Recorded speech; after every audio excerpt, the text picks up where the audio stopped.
ñu ngi jonkonteel actuellement nii ci contexte tabaski bi ñu nekk nii. waaw ma nga yem jumaa yow kay yaa ma gën a jege. waaw comme nu ko président Bougane Gueye Dany waxee ironie de l'histoire bu dee vidéo bi ça date de 2024 et que on a l'impression que 2026 la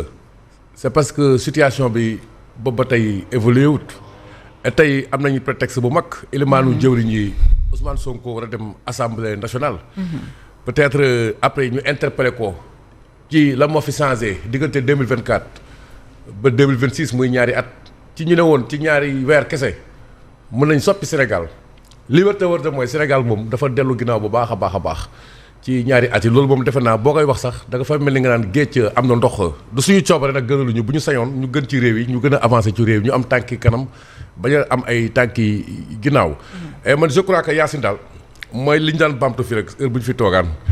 yow amoo coronavirus amoo sécheresse amoo yenn contraintes yi nga xam ne nguuri njëkk yi jànkonte nañu ak loolu parce que démb comme président de la République recevoir ay anciens premiers ministres loolu dina ko gën a nemmeeku sax xam ne ñi mënoon recevoir démb am nañu ay jafe-jafe yu mag a mag a mag yoo xam ne traversé nañ ko bu baaxee ñii nag ñoom xéewal la ñu fekkee nañ pétrole fekkee nañ gaz fekkee nañ surtout jeunesse boo xam ne daf leen nongul une jeunesse disponible président Ablaye Wade doon wax naan la disponibilité de notre jeunesse a plus de valeur que les milliards de l'étranger léegi nañ naka lañ def ba puso ñu mujjee puso mu daal di réer seen loxo loolu je crois que Sénégal yëpp xam nañ ko kii wër di wax ak kii liggéey weer bu dee mënuñ yem payoor loolu nongoloo moom moo ko wëyoon muy wax boo xam ne dëgg bu wër péng la ba tey nag gars yi wax rek la fi nekkee tey ña ngay waxati ci kanam wax du feesal mbuus mbaamu ngelaw moo koy mujjee mais nañ leen interpellé rek ci question yi mag yi dégg naa leen sax ñiy dem bay wax waxu justice daal loolu jarul di critiquer ay sàcc bu ñu war a topp ak sàcc bu ñu warul topp man damaa defe ne loolu magistrat ko war a wax wala alkaati wala policier wala nu mu tuddati waaw wala gendarme parce que séparation de pouvoir lañu wax yow daal jëwriñ compte 46 milliards bi nga waxoon ci affaire 94 milliards nay gis nga ko génneel compte bi rek mu leer 1000 milliards yi nga waxoon ci compte bi génne ko rek mu leer et cetera man je crois que après loolu lépp dafay leer. mais nag pour jeexal rek xam nga question de la justice de manière générale. oui. dafay renvoyer ci benn donne rek quoi mooy li doon interpellé barki démb président de la République. Oui. parce que moom mooy la clé de voûte des institutions di ko laaj ne ko naka la def ba Ousmane Sonko continuer di nekk premier ministre du Sénégal bu keneen jiite woon réew mi mu laaj ko xamul tax. contumace la. contumace mooy ku yoon woo nga ne doo wuyu. il est rebelle à la loi par définition loolu mooy originellement loolu définir contumace. Un rebelle à la loi comment peut-il diriger l'administration sénégalaise parce que institutionnellement 100 ans c'est le premier ministre qui est à la tête de l'exécutif de l'administration sénégalaise. moom nee na boobu ba tey dañ ko doon tooñ dañ ko doon complot xanaa yow boo faloo koy yow ni nga amee yite ci Madiambel Diagne ñu woo ko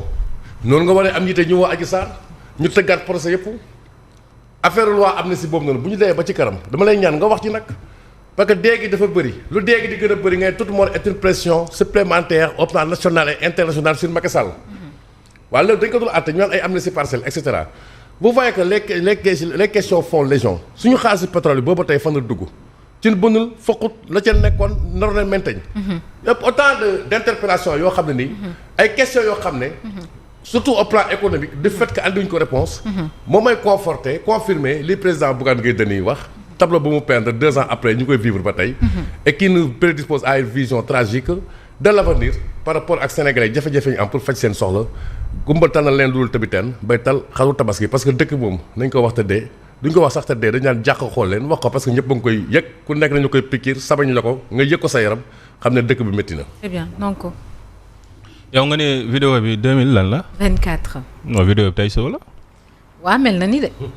mel na ni tey suba la rek wala démb ci guddi. non man man dama gëm ne vidéo bi tey ci suba la. parce que lii nii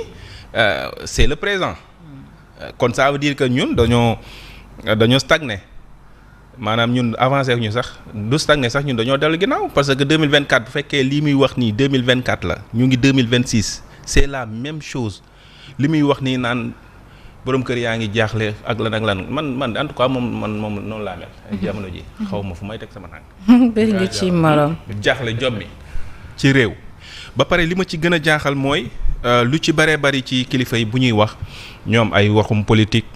ay affaire article dañ may jéem a complot ay yeneen ak yeneen mais mosoo leen a gis comme situation bu mel nii taxaw nga xamante ne bi askan wi ñu ngi ci ay jafe-jafe ñu ñëw génn wax ci saa yu ñuy wax di ngawti rek mbirum politique la mbirum positionnement la mbirum 2027 la 2027 2029 mbirum article L nangam L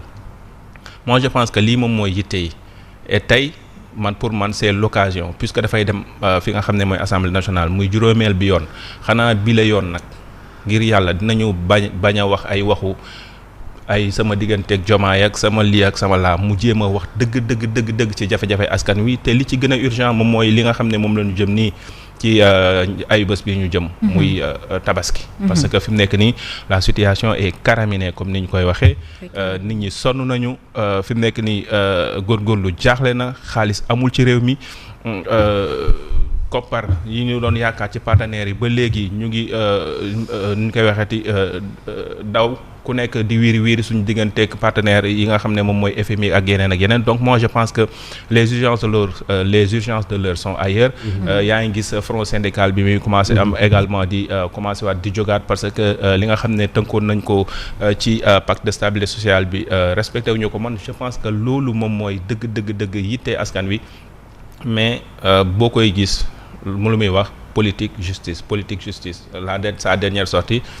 il a attaqué la justice je parle du premier ministre qui attaque encore la justice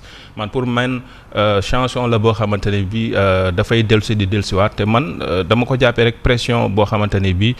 c'est dafay gën a firndeel que ne exécutif bi moom mooy teg pression ci judiciaire bi alors que moom mu ngi ci exécutif bi donc moom buy chargé ba pare publiquement garde des Sceaux loolu vraiment dafay wane rek la woneegul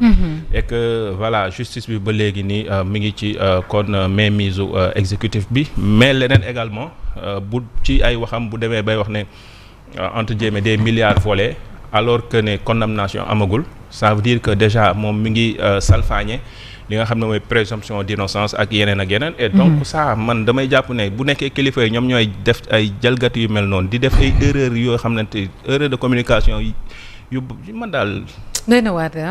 joxal keneen. C'est comme si Pierre Simon il y avait peut-être une crise de confiance entre l'exécutif et l'institution judiciaire en tout cas sénégalais yi ñooy samp laaj tey jii pourquoi le premier ministre Ousmane Sonko di critiquer publiquement le fonctionnement de la justice. mais Ousmane Sonko critiquer justice loolu beesul. du lu bees. je ne vois pas pourquoi ça doit étonner les citoyens du lu bees. peut-être répétition. du lu bees moom déjà bi mu nekkee opposition ci la doon gën a critiquer justice. tey jii il est aux affaires avec à côté de lui un président de la République. mais Ousmane Sonko amul pitié ci justice bi parce que loolu moo lay won ne li mu doon xaar ci justice bi justement la justice est toujours là. ñun ñii ci presse bi ñii nii amuñ lu ñu jéemul mais la presse est toujours là donc yenn yi muy demee logique am est fondée sur des disons allégations ou supputations bu dee mën naa ko tuddee noonu parce que yow mënoo jàpp ne man impression bi ma am wala ressenti bi ma am mooy. nanga ko dafa lekk xaalisu kër gi mais yow boo amee impression boobu mais justice ci ay dossiers concrets ay preuves lay liggéey yow est-ce que mën nga imposer justice ne par force fi ma bëgg xool ngeen di xool alors que le juge qui a le dossier mais il est libre il est indépendant dara tënk ko lu muy lii nga xam ne moo nekk ci kanamam ko def leneen nag peut-être yow la arrangé mais ça veut dire tout simplement que reddition des comptes bi liñ ci doon wax ba léegi amaguñ ñu preuve et la justice ne peut pas condamner sans preuve xëy na nag loolu moo tax mu yëkkati waat kàddoom mu commencé waat di critiquer est-ce que dina am li mu bëgg déjà ñu bëri ñu ngi doon xalaat ne avec la nomination de sunu Badiane Yacine que looloo taxoon mu indi ko fi mais Badiane Yacine peut-être mën na orienter le parquet ak ñi nekk sous sa responsabilité mais il ne peut pas orienter les juges du siège mënu ko et ces juges-là sont éminemment indépendants et c'est aujourd'hui pour man plus que jamais que la justice mi ngi prouver son indépendance